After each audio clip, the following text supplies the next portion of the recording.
दोस्तों, इजिप्ट एक रहस्यमयी दुनिया का नाम है। ऐसा कई लोगों ने कहा है। कई बड़े दार्शनिक और बड़े इतिहासकार आज भी इजिप्ट के कई रहस्यों में उलझे हुए हैं और अपनी पहेलियों को सुलझा रहे हैं। कई तो मिस्र के रहस्यों को सुलझाते सुलझाते निकल लिए। दोस्तों, मिस्र को तारों की दुनिया कहा जाता है। पहले फराओं और फिरौन के बने हुए पिरामिड्स सीधा तारों से कनेक्ट करके काफी कुछ संदेश देते थे। असल में आज की वीडियो में हम आपको इजिप्ट की एक ऐसी ही रानी के बारे में बताएंगे जो कि काफी रहस्यमयी थी।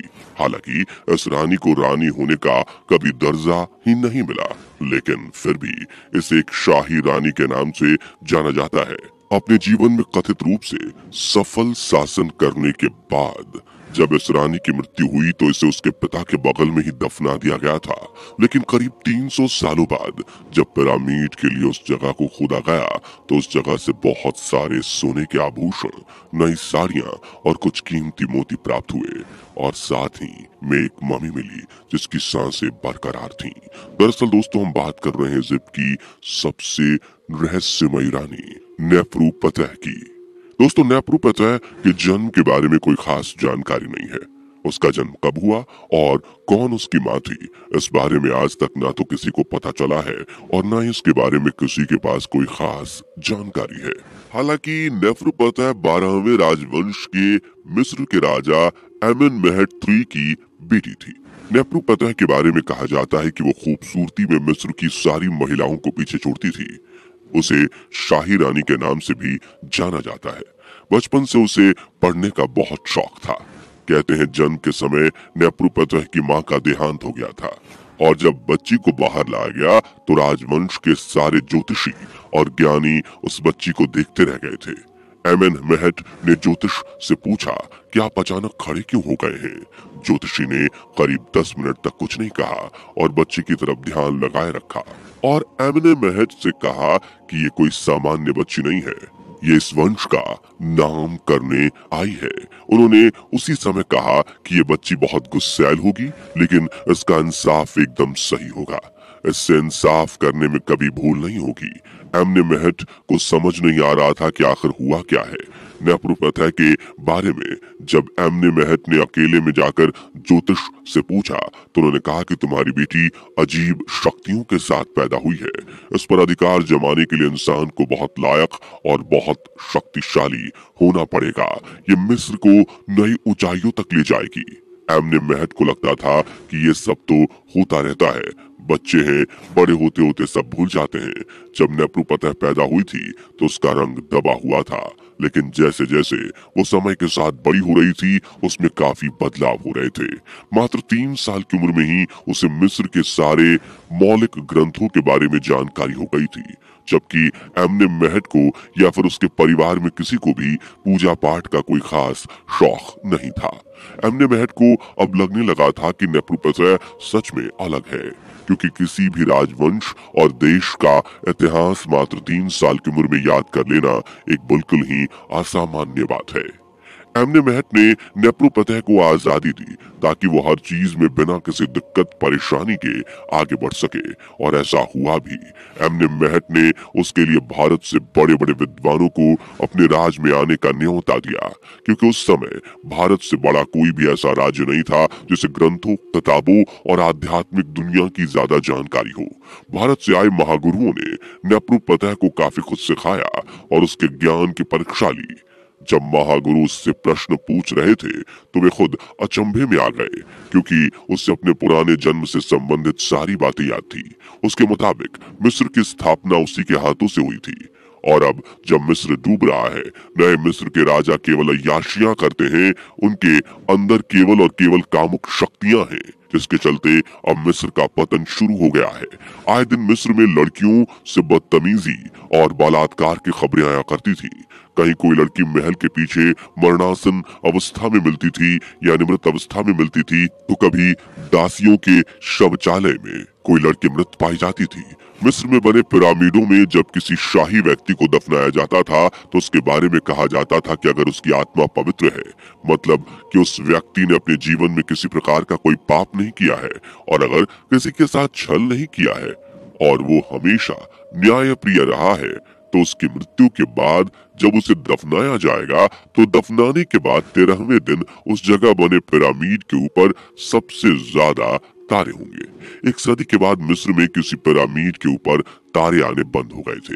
लोगों को लगता था कि शायद ये सब किसी और वजह से हो रहा है, लेकिन मिस्र के ज्ञानी जो कि बहुत बूढ़े हो चुके थे, उनका कहना था कि अच्छे संकेत नहीं है। मिस्र अपनी आधुनिकता को खो रहा है और पतन की ओर बढ़ रहा है। लोगों को भी चीजें समझ आ रही थी और ये बात भारत से आए महागुरुओं ने एमएन महट को भी बताई। तब उसे एहसास हुआ कि मिस्र अब अपने अंत के नजदीक जाता जा रहा है।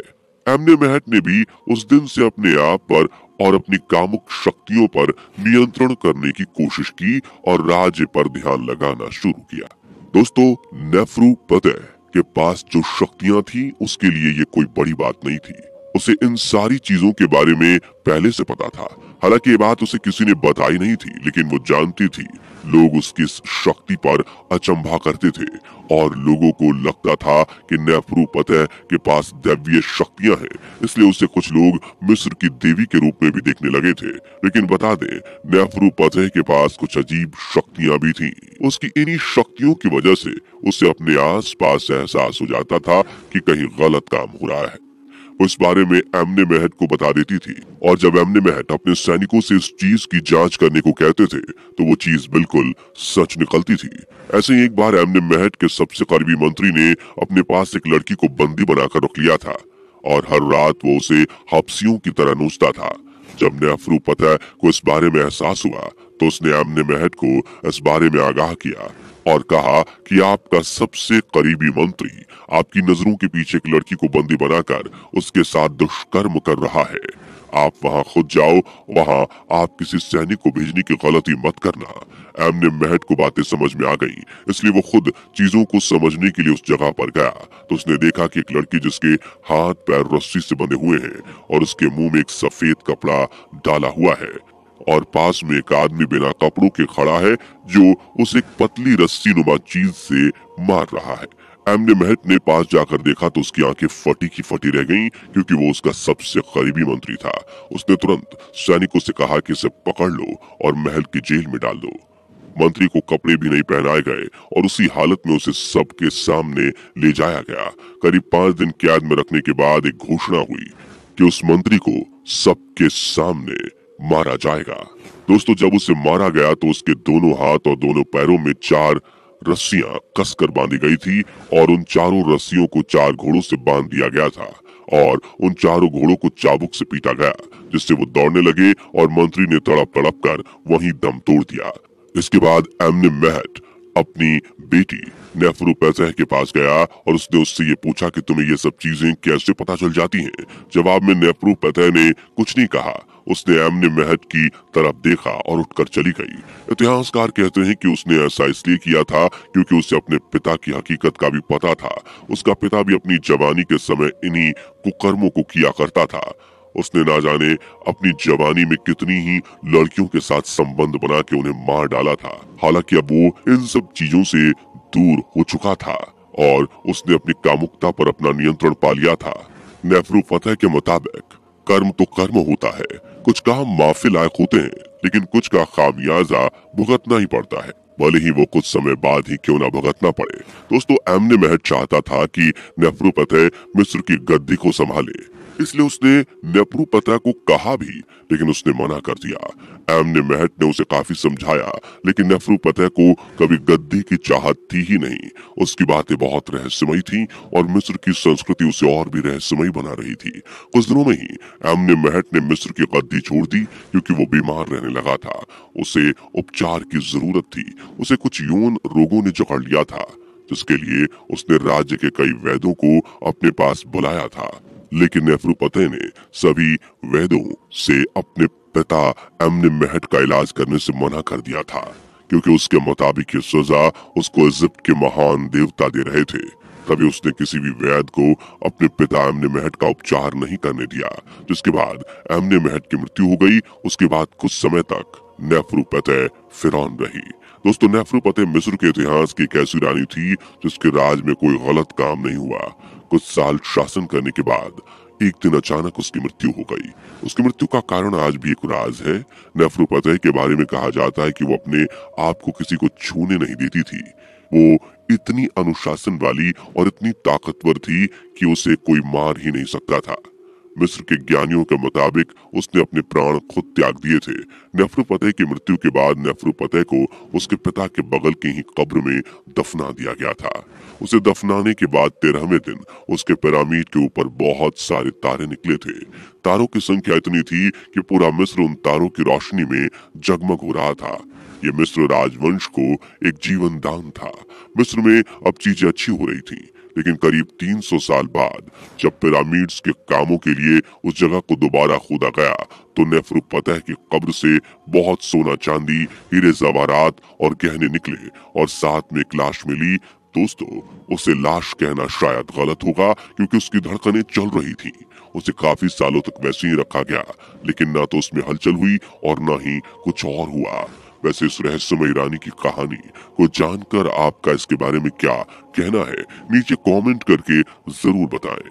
जाने से पहले वीडियो को लाइक शेयर जरूर करें और ऐसी ही और वीडियोस के लिए इस चैनल को सब्सक्राइब करके बेल नोटिफिकेशन को भी जरूर ऑन कर लें। धन्यवाद।